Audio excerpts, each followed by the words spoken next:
2 weeks ago, the government was found for a second time to be in breach of the law over their climate targets. This failure will mean families across the country paying higher energy bills. The court found, and I quote, "The Secretary of State's conclusion that the proposals and policies will enable the carbon budgets to be met was irrational."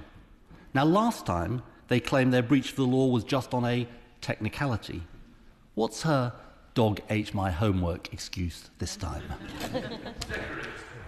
Well, I thank the right honourable gentleman, but let's be absolutely clear. They did not question the policies we've set out, which we've done in more detail than any of our peers. They did not question the progress which we've already made, which is the first G20 country in the world to halve emissions. And they did not question the ambition of our future targets, which again is amongst the most ambitious of our peers. But if he wants to look at what would smother the transition and private investment in this country, he only needs to look at his own mad, unachievable 2030 target. Ed Miliband. Mr. Speaker, with a defence like that, you can see why they've lost in court not just once but twice. And buried in the court documents is the confidential memo which reveals the real reason they lost the case.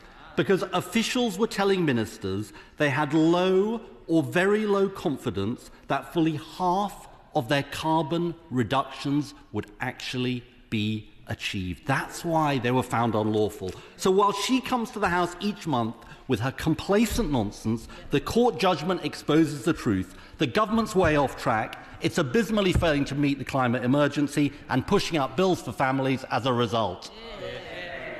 Well, what I've learned in this role, Mr. Speaker, is that he likes to call people who disagree with him names. But the Tony Blair Institute last week said his plans would raise bills and harm our energy security. Are they flat earthers? He also had an industry report last week which said his plans would see up to 100,000 people lose their jobs. Are those people who are worried climate deniers? When will the right honourable gentleman admit his plans are based on fantasy and ideology and they are the last thing that this country needs?